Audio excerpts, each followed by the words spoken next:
السلام علیکم ورحمۃ اللہ وبرکاتہ۔ آپ جانتے ہیں پوری دنیا میں کرونا وائرس کی وجہ سے عجیب صورتحال ہے۔ مسلم ممالک میں اکثریت نے اپنے ملکوں میں مساجد بند کر دیں۔ پاکستان میں بھی کچھ اس طرح کی صورتحال بن گئی۔ حکومت چاہتی تھی کہ یہاں بھی مسجدیں بند ہو جائیں، لیکن یہاں پبلک کا عمومی رجحان اس کے حق میں نہیں تھا۔ علماء کرام نے، تمام مسالک کی جید شخصیات نے ایک مشترکہ اجلاس کر کے صورتحال پر غور کیا اور یہ طے کیا کہ پاکستان میں مساجد بند نہ کی جائیں۔ اس اعلامیے کو پھر حکومت کی ٹیبل پر پہنچایا گیا۔ حکومت نے پھر اس سے اتفاق کیا، لیکن مشروط کر دیا کہ ٹھیک ہے، اذان ہو، نماز ہو، جمعہ ہو، جماعت ہو، مسجد کھلی رہے، مگر نمازی 3 سے 5 ہوں، اس سے زیادہ نہ ہو۔ اتفاق یہ ہے کہ پبلک نے اس پابندی کو بھی قبول نہیں کیا، باوجود اس کے کہ علماء بھی سمجھاتے رہے کہ گھروں میں نماز پڑھو، حکومت بھی اصرار کرتی رہی اور فورسز بھی اس پر عمل درآمد کروانے کی کوشش کرتی رہیں، لیکن سارے لوگ ناکام رہے۔ پبلک کا عمومی رجحان یہ تھا کہ اللہ کی طرف رجوع اگر اب نہیں تو پھر کب؟ اللہ تو اب ناراض ہے، تو اللہ کو راضی کرنے کے لیے اس کے گھروں کو آباد کرنا بہت ضروری ہے۔ دیکھنے میں یہ آیا کہ رش پہلے سے بھی زیادہ بڑھ گیا مسجدوں میں۔ اس تبدیل ہوتی صورتحال کو لے کے علماء نے پھر ایک مشترکہ اجلاس کیا کراچی میں۔ اس میں پھر ایک اعلامیہ جاری کیا جس میں کچھ شقیں طے کیں۔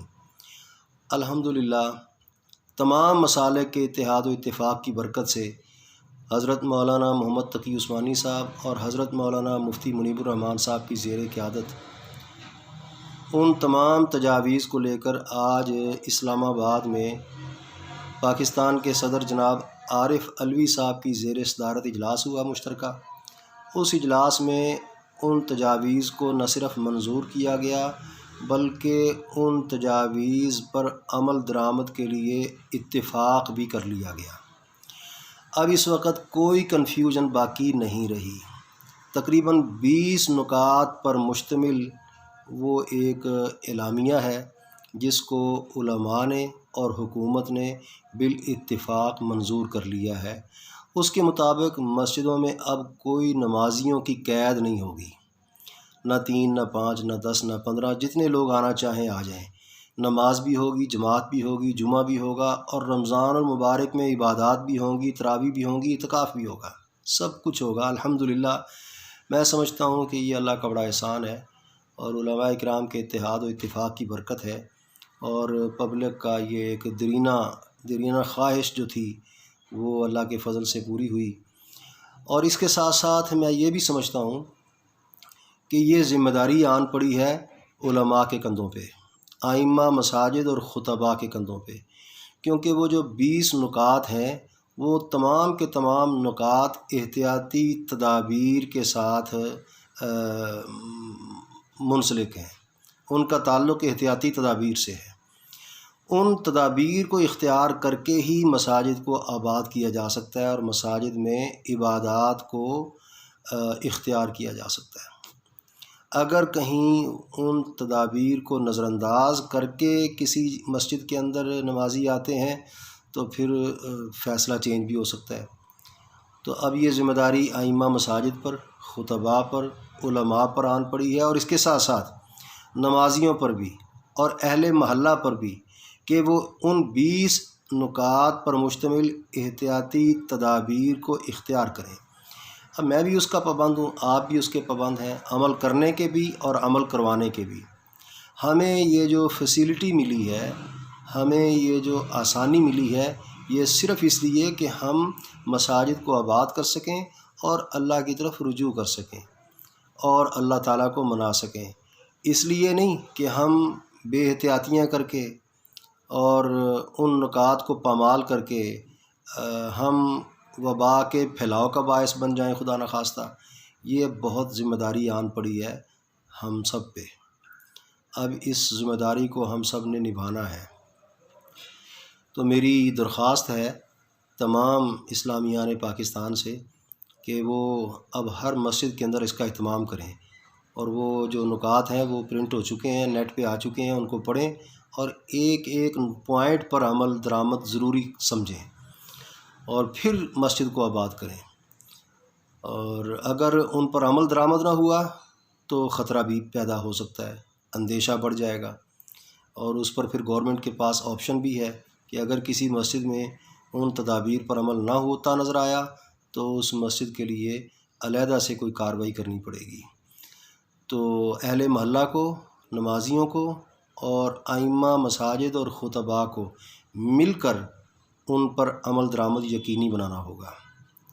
ایک تو یہ بات ہے، اور دوسری یہ بات ہے ہمارا مسجدوں میں جانا اس لیے بھی ضروری ہے کہ ہم اللہ تعالیٰ کو راضی کر سکیں، اللہ کے گھروں میں پہنچیں۔ اس کے لیے چند باتیں میں آپ کو بتائے دیتا ہوں۔ اللہ جن باتوں سے ناراض ہوتا ہے اگر ہم نے ان کو نہ چھوڑا تو ہمارا مسجدوں میں جانے کا فائدہ کوئی نہیں۔ جس طرح ہم نے اگر احتیاطی تدابیر نہ کیں تو پھر مسجدوں میں جانا ہمارا خطرے سے خالی نہیں ہوگا۔ اسی طرح اگر ہم نے ان اللہ کی ناراضگی والے کاموں کو نہ چھوڑا تو مسجدوں میں جانے سے ہمیں کوئی فائدہ نہیں ہوگا۔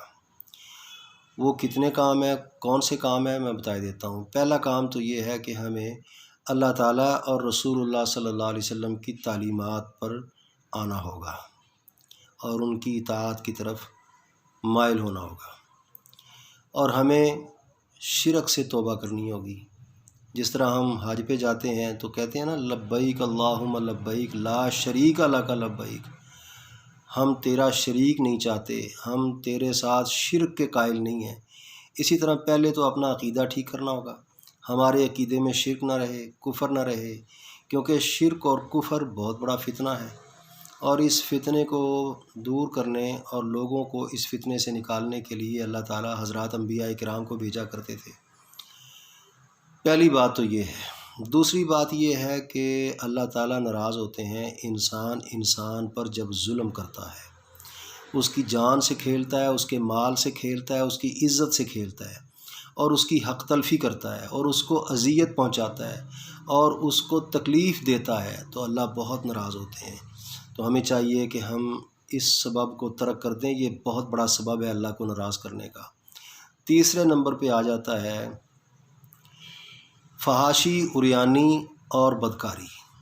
اللہ کے نبی فرماتے ہیں جب کسی قوم میں بدکاری زیادہ ہو جاتی ہے تو وبائیں آتی ہیں، عذاب آتے ہیں۔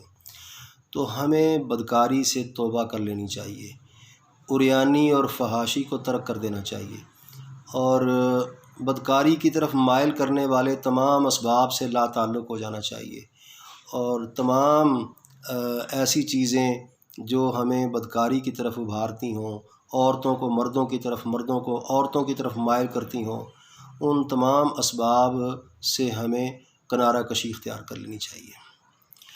چوتھے نمبر پہ آتا ہے کہ ہم اللہ تعالیٰ کے فضل سے حلال کمانے اور حلال کھانے والے بن جائیں۔ حرام کاری اور سود خوری یہ بہت بڑا گناہ ہے، اللہ اس پر بڑے غضبناک ہوتے ہیں۔ اللہ قرآن میں فرماتے ہیں سود کھانے، کمانے، لینے دینے والوں سے اللہ اعلان جنگ کرتے ہیں۔ تو پھر جیت تو پھر اللہ کی ہے، انسان تو ہار ہی سکتا ہے۔ تو ہمیں چاہیے کہ ہم سودی کاروبار، لین دین بالکل ختم کر دیں، اس سے لا تعلق ہو جائیں۔ حکومتی سرکاری سطح پر جو سودی کاروبار ہو رہا ہے، حکومت کو بھی چاہیے کہ وہ اللہ تعالیٰ کے حکم پر واپس آ جائے۔ خیر، حکومت کا گناہ حکومت کو ہوگا، باشندوں کو اس صورت میں ہوگا اگر باشندوں نے اس کے خلاف تگ و دو کرنا چھوڑ دی اور اسلامی ریاست کے اندر اسلامی نظام کے نفاذ کی جدوجہد چھوڑ دی، پھر باشندے بھی گناہ گار ہوں گے۔ تو ہم خیر یہ جدوجہد تو نہیں چھوڑتے اور نہ یہ تگ و دو چھوڑیں گے۔ انشاءاللہ تعالیٰ ایک دن آئے گا حکومت یہاں پہ اسلامی ہوگی انشاءاللہ۔ پانچویں نمبر پر آتا ہے اللہ کے نیک بندوں کو ستانا، تنگ کرنا۔ حدیث پاک میں حضور اکرم صلی اللہ علیہ وسلم فرماتے ہیں من عاد لی ولی فقد آذنتہ بالحرب، جس کسی نے کسی اللہ کے نیک بندے کو تنگ کیا اللہ تعالیٰ اس کے خلاف اعلان جنگ کرتا ہے۔ تو اللہ کے نیک بندوں کو جو ہمیں ہماری اصلاح کے لیے ہیں، اور وہ مامور ہیں اس کام پہ ہمارے عقیدے درست کرنے کے لیے، ہماری تربیت کرنے کے لیے، ہماری اصلاح کرنے کے لیے، قرآن و حدیث سمجھانے کے لیے، اور اللہ اور اس کے رسول کے پیغامات ہم تک پہنچانے کے لیے جن بزرگوں، جن ولیوں، جن علماء اور مفتیوں کی ڈیوٹی ہے، اور جو انبیاء کرام کے وارث ہیں، ہمیں چاہیے کہ ہم ان کی تعظیم کریں، احترام کریں، اور ان کو تنگ نہ کریں، ان کو ستائیں نہیں۔ اگر ہم نے ان کو ستایا، تنگ کیا، پریشان کیا، تو پھر اللہ ہمارے مقابلے میں آ جائے گا۔ الامان والحفیظ۔ اللہ ہمیں ان سب باتوں پر عمل کی توفیق عطا فرمائے۔